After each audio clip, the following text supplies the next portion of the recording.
Kenapa nyembah batu di semua tempat haram dan musyrik kafir?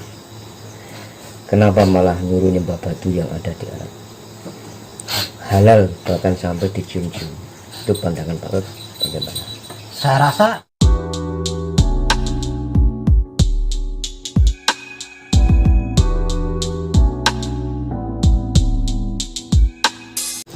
terlebih lagi ada sebuah firman yang menjelaskan, sesungguhnya aku tidak mengenal doa dari seorang hamba jika tidak melalui rasulku atau utusanku. Utusan atau rasul yang dimaksud itu kan hidup.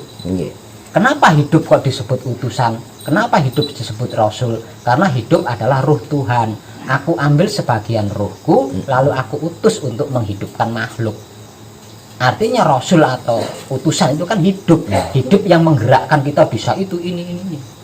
Nah kalau kita apapun yang kita lakukan tidak melalui hidup, Tuhan itu tidak kenal.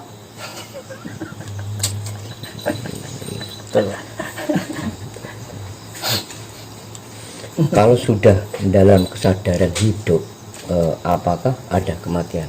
Tidak ada, masalah nggak ada. Wis penyakit orang no, melarat orang no, masalah orang no, sedih orang no, menderita tidak ada,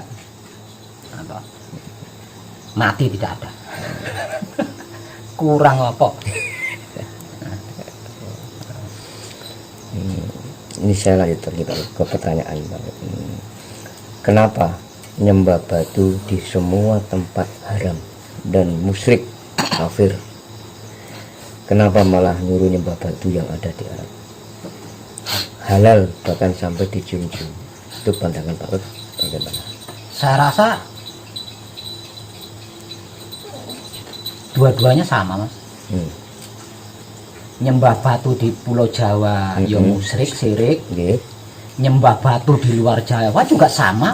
Lawang nyembah batu kok. Iya betul Pak. Apa bedanya nyembah batu di Jawa dengan nyembah batu di luar Jawa? Sama-sama batu yang disembah. Sama-sama batu, betul. Podo-podo sesat. Sama-sama sesatnya. Leluhur kita itu tidak nyembah batu. Hanya saja dia berdoa di samping batu, ya. Bukan menyembah batu. Iya betul. Kalau sama-sama menyembah batu, sama sesat saja, meskipun itu di luar, di Jawa sama saja. Sama-sama sesatnya.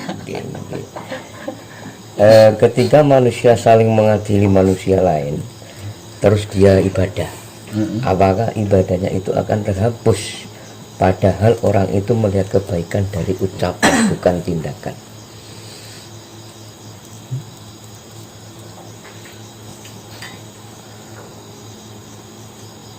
Bisa saya katakan percuma.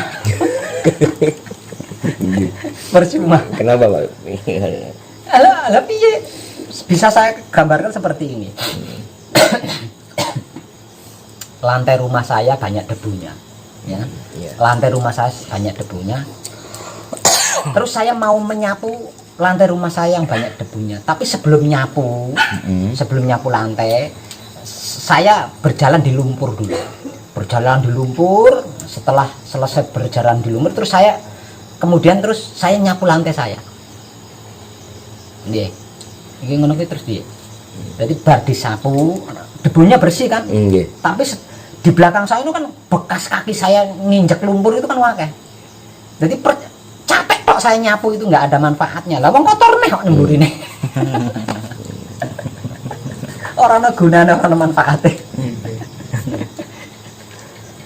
Bagaimana Mbak Web cara melihat kehidupan lampau kita sendiri? Manunggal. Iya. Dengan manunggal, jangankan kehidupan masa lampau. Dengan sikon manunggal, Tuhan itu tidak gaib, Mas. Bodoh saya katakan kalau Tuhan itu gaib. Berarti orang yang mengatakan Tuhan itu gaib ngomong kosong ya? Ngomong kosong. Karena apa? Karena dia tidak mampu melihat. Untuk orang-orang yang bisa melihat Tuhan, yo gak gaib toh. Nah untuk bisa melihat Tuhan harus manunggal. Ya. Jangankan yang lain, Tuhan saja bisa kita saksikan. Apa liyane? dalam keadaan manunggal. Ya, yang paling rumit, yang paling sulit, yang paling dianggap apa ya misterius kan Tuhan. Lah wong Tuhan saja bisa kita saksikan, apalagi selain Tuhan kan?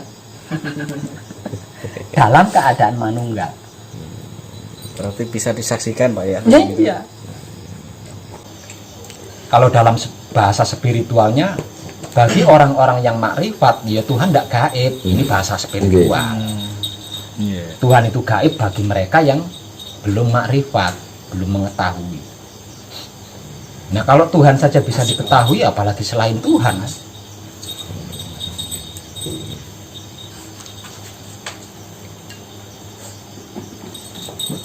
Pak Web, ini mungkin pertanyaan terakhir dari kita Pak Web. Siap.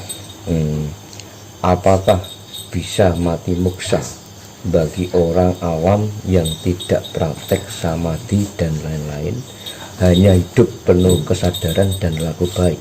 Bisa. Bisa. Apakah mati muksa itu capaian tertinggi kejawen? Tidak. Tidak. Terus yang kemudian tertinggi itu parameternya bagaimana Pak? Sempurna. Sempurna ya? Iya, sempurna. Sempurna, bahasa simpel. Kalau harus diperpanjang, sempurna adalah kembali kepada asal-usul kejadian, atau bali maring asal-usul sangkan paraning dumati. Itu pencapaian tertinggi ilmu Jawa. Bukan moksa. Bukan muksa Pak ya? Bukan. Moksa itu pengecut. Ya, karena jenuh menghadapi penderitaan dunia kan, akhirnya moksa. Ora wani perang, muksa pengecut belum. Bisa itu Pak Web sedikit diceritakan tentang perjalanan Makti Muksa itu seperti apa?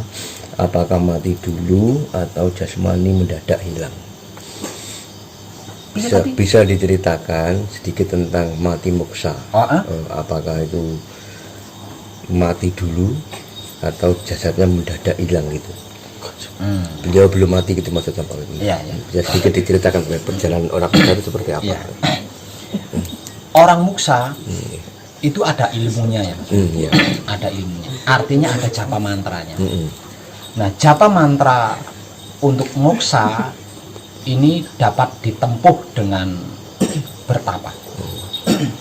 Satu misal saya tidak mampu menghadapi penderitaan dunia, atau saya mengalami malu yang teramat sangat, atau saya takut banyak dosa katanya, atau saya mendapat tantangan perang tapi saya merasa tidak mampu mengalahkan lawan saya.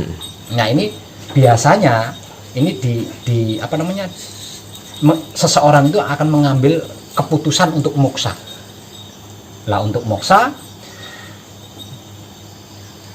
biasanya lagi kalau dia punya keluarga, maka dia akan meninggalkan pesan sama keluarganya. Tapi kalau tidak punya keluarga, dia langsung bisa mencari tempat yang aman bagi dia untuk melakukan samadhi berhari-hari. Bisa dikategorikan dengan bertapa. Paling tidak 7 hari 7 malam bersamadhi. Itu paling tidak. Kalau ilmu moksanya masih tipis, itu bisa lebih dari 7 hari. Bisa lebih dari 7 hari, bisa 9 hari, bisa 11 hari, bisa 13 hari, bisa 15. Hitungan ganjil setelah 7 hari. Kalau ilmu moksanya masih tipis. Tapi kalau ilmu moksanya itu sudah mumpuni, sudah bagus, itu setidaknya butuh waktu 7 hari 7 malam untuk bisa moksa. Jadi moksa itu tidak mengalami perpisahan antara ruh dengan wujud. Jadi dia pergi secara bersamaan, jiwa raganya itu pergi secara bersamaan. Itu pun tidak sekonyong-konyong atau otomatis lenyap, itu enggak. Jadi bergantung dari sisi mana tubuh yang lebih banyak baiknya.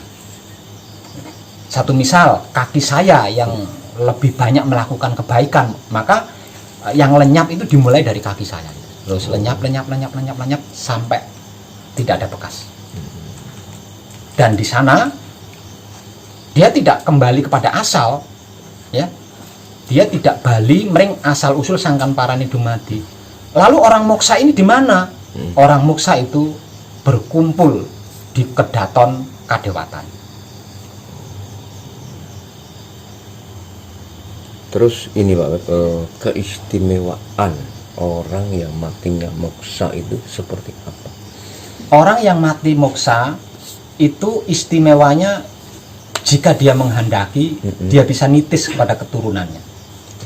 Seperti itu. Jadi orang yang mati moksa, keistimewaannya dia bisa nitis lagi ke dunia di keturunannya, entah itu cucunya atau buyutnya atau siapa saja. Atau mungkin muridnya bisa. Bisa ya. Oke Pak Web, terima kasih. Semoga apa yang disampaikan pada pertemuan malam hari ini bisa bermanfaat bagi kita semua Pak Web. Amin. Nggih. Oke, kami akhiri Pak Web. Terima kasih. Rahayu. Rahayu rahayu rahayu sagung dumadi. Matur suwun.